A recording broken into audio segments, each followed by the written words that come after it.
All right, everybody, down in my basement, and I want to give a quick video about. Actually, it's not going to be quick. We're going down in the weeds today. Maybe not putting mathematical rigor, but at least theoretical rigor on the stroke types. So, without any further ado, let's go. So, we talk a lot about different stroke types and about how you have attack and release, and what do we do afterwards. We've got tap strokes or legato strokes where we're returning to the same height as our attack, or we have an upstroke, which is we have an attack and we return up higher, and we have a downstroke where we attack and we return a little bit lower. So depending on what these strokes are, there's a lot of things going on there, and I really want you guys to think about what some of that means. So what I did is I put together some graphs here, and the first one is, boom, it's your standard attack. We actually see this because I need to be able to see as well. So we've got height over here and time over here, and it's pretty straightforward because as time moves forward here, your stick height starts at some high position, and you put a force on it, and boom, and it goes down into the drum head. So whenever you're playing, you should be applying force on there to maximize the velocity in the drum head, and just sort of mathematically, I mean, those of you, you'll get there, right? The slope of this line is the faster the stroke. So at the bottom here, you know, where it's really steep, it's going really fast, but up here near the top, it's not. And what that means is that when we're applying a constant force to the drumstick, if we start at a lower height, we're going to intersect the drum head at a lower slope. You'll have a lower velocity, lesser sound. So here's an example of a comparison between a weak stroke and a strong stroke. So in this case, you can see that the strong one, the person is putting more force on the drumstick, so it's accelerating faster and it's a steeper slope going into the drum head. And then the weaker is more shallow slope. And then also what you should be seeing out of this as well too is, like, they could start their attack at the same time, but because one person is not playing with the same amount of force, they're arriving late. So source of dirt. Whenever you see two impacts like this at different times, that's dirt. Okay. This is where it gets a little bit tricky, but this is like the most complicated slide, so just hang with me. All right. So what we're talking about here is what happens after you attack. All right. This is what happens when you release. And really the attack should be the same regardless of whatever height you're at. You're still applying the same amount of force. You're just doing it from a different height. The different height means you've got less slope. You know, on the graph, when it hits, means different velocity, right? But the attack should be the same every time, whether you're playing from 3 inches or from full vertical. It's the same force. It's the same attack. But what happens when you impact right here, that stick is going to rebound, and it's going to rebound at a lower slope. It's basically going to come back slower than when you attacked it. And it's like, why is that? Well, some of the energy, there's a little energy equation down here, right? I got specific sound, so I thought that was pretty clever. Some of the energy is soaked up by the sound. So the only way the energy can come back to you is in velocity. If there was no sound and no resistance in your hands or anything, then yeah, these slopes would be equal. But because you're generating sound, it's like, no, this one's going to kind of skip along a little bit.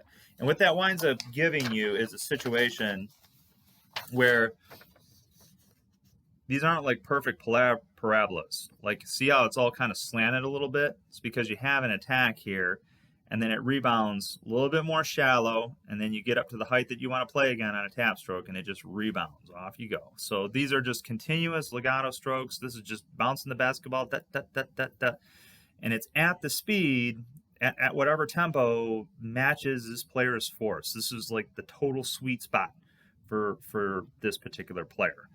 Now, with that being said, the sweet spot is going to vary. Like, if, say, we slowed down the metronome right here. Well, I'm telling this player that they're still going to want to attack with the same velocity. They want to apply the same force on the stick. So this shape is the same, and then the rebound is going to be the same. So where do we make up the time difference? And what we have to do to make up that time difference is something like this. At the top of the stroke, we're going to make like a little pause. And if you watch like really good players, especially when they're playing at really low heights, you'll notice that there's almost like a staccato motion to the way that they're playing. Well, that's because they're consciously, and maybe at that point subconsciously, most likely, they're applying the maximum force to the stick, which is this, right? They're accepting the maximum rebound or the appropriate rebound for the stroke that they're trying to execute. And they're realizing that to stay in time, they have to adjust a hold period in between there. So it almost gives like a little down, this like rebound section is like really, really nice. It's really smooth, but it almost looks like there's like a little staccato, like a little hiccup at the top there. And that is a timing hold. Okay. So that's what's going on there. So really the situation that you guys find yourselves in is that if I am, where did it go? Where did my little rebound thing go? There we go. If we're attacking the same way, if we're applying the same force on the stick like all the time, okay, what that means is that really the game is not like attacking. We shouldn't be thinking about our attacks because the attack should be the same thing. Every stroke should fundamentally be the same from the attack standpoint. What we should be controlling all the time and what we should be focusing on is how do we release? How do we control what the stick is giving back to us in preparation for the next stroke? So here's another graph, right? Showing time versus height. So we're coming in with our standard attack and this is going to take its shape no matter what the height is, right? And then the stick is going to rebound off of the drum head, and then we've got some choices, right? Do we go higher? And do we go make an upstroke and prepare for a higher attack? Or do we return to a tap height where we're just going to keep rebounding at the same height? Or do we hold that stick down and do a downstroke so that our next stroke can either be like from a lower height or maybe like a release? We're going to do our sticks in because we don't do that from eye level. We do that from 3 inches. So, this gives us the choices here that we want to do. And when it comes to talking about like the energy, right, we're losing some of this energy on the sound. So if we're going to do an upstroke, we're going to have to add a lot of energy to get the stick up extra high. If we're going to do a tap stroke, we've got to add a little bit of energy to make up for that, what we lost in the sound, right? And with the downstroke, we have to clamp down on that stick, basically restrict its rebound, and basically put a shock absorber on that stick to hold the stick down. So we're wasting energy here. And these are the sort of things that you guys need to think about. Like when that stick is coming back on up, what is our next stroke? We have to consciously train ourselves to say, okay, if I'm going to an upstroke, I have to close my fingers around the stick. I have to lift up using the wrist and maybe the arm, depending on how high I'm going to have to go. If I'm doing tap stroke, I'm just going to be able to utilize a consistent technique to dribble this basketball. And depending on the tempo, I might have to insert a hold on that. And a great example is the cadence. Where are my drumsticks? Here's just a pair. Like on the cadence when we're doing the quarter notes, and we have a visible hold. So we got 1, 2, 3, 4. So that stick is coming up and it's holding in tempo, and then it's attacking. And it goes back and forth. So I'll just do the right hand only. So it's going 1, 2, 3, 4. So it's very much a visible hold. So I've got the high attack down. You can't see it on the screen, but then you have a tap on the flam, and that releases to an upstroke. But it's holding there, right? It's not like a continuous slow motion parabola, right? It's down, up, and then it holds, then down, then up, and a hold. And that is like that perfect example of the hold, right? And what we're accomplishing is we're making the choice. How are we going to deal with the next stroke? So the game is not so much like technique and everything. We talk about like, that's all about like having the best touch and generating the best sound as a result of developing a good attack. But like all the rest of it, like all the other playing that we do, like setting ourselves up for success, has everything to do with the release.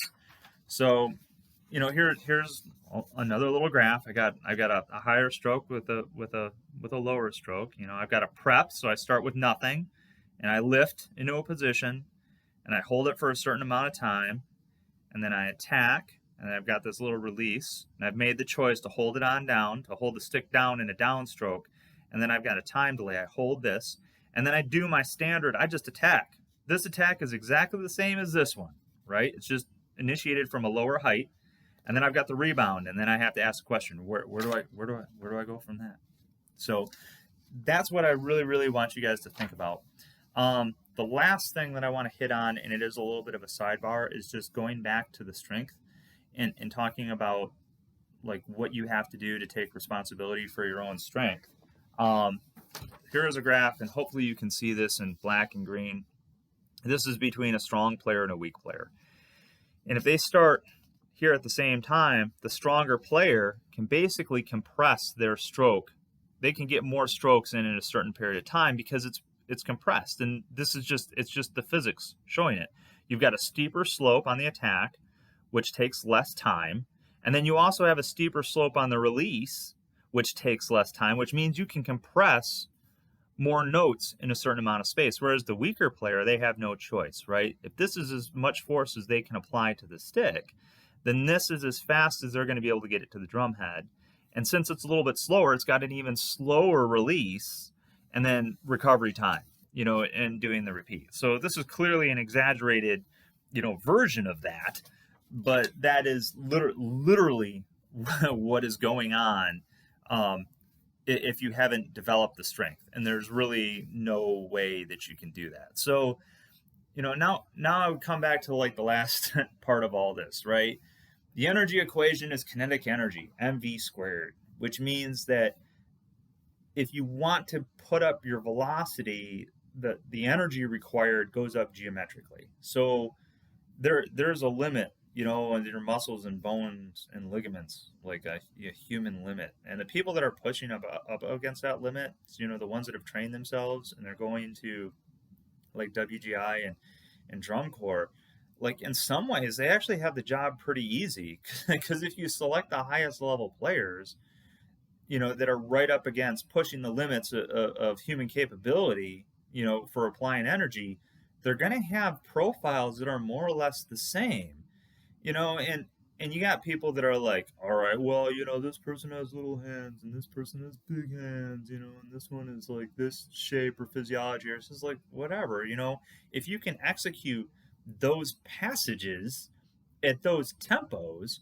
right, that's really pushing the limit of that ability, how they got there and how they apply the force, right, is that, that's a technique game. But at that point, like the end result, the end product is pretty much the same. You're dealing with players that are approaching the drum with capabilities that are pretty much the same. So how do we do that like at the high school level, where you could have a senior on the same line with a freshman, and the freshman clearly doesn't have the strength, and the senior is now having to be in a situation of coping with like that time delay. And you could have a freshman with a very weak stroke who's doing like true legatos, like it's all mushy and just moving along, just plodding along like Eeyore. And then you have a senior or somebody who's really strong applying a lot of velocity to the stick, returning a lot of velocity on their release, and then like having to hold. You got these people right next to each other that it's going to look like they're having totally different strokes, and they're going to give totally different sounds, just based on their strength level. And I'm interested to hear like how you would like to solve that problem, because that's kind of a big issue for what we've got to do, and I'm not really sure how to tackle that, to be honest with you. I mean, obviously the weaker players have a responsibility to build up their strength so that they can hang with the bigger players or the stronger players. And likewise, the stronger players, I would say, would have a responsibility for cleaning a drum line, like to adjust their own playing to so that the whole mishmash works. But I don't know how to close that gap. And once upon a time, I actually thought about putting some of the weaker players in the center, so that those weaker players can kind of set the motif for the stronger players. But that didn't work out so well, because the stronger players on either end could not cross communicate. So you wound up having a strong player on one side playing it, and like 25 feet away is another strong player, and they're like going different directions just because of the time lag.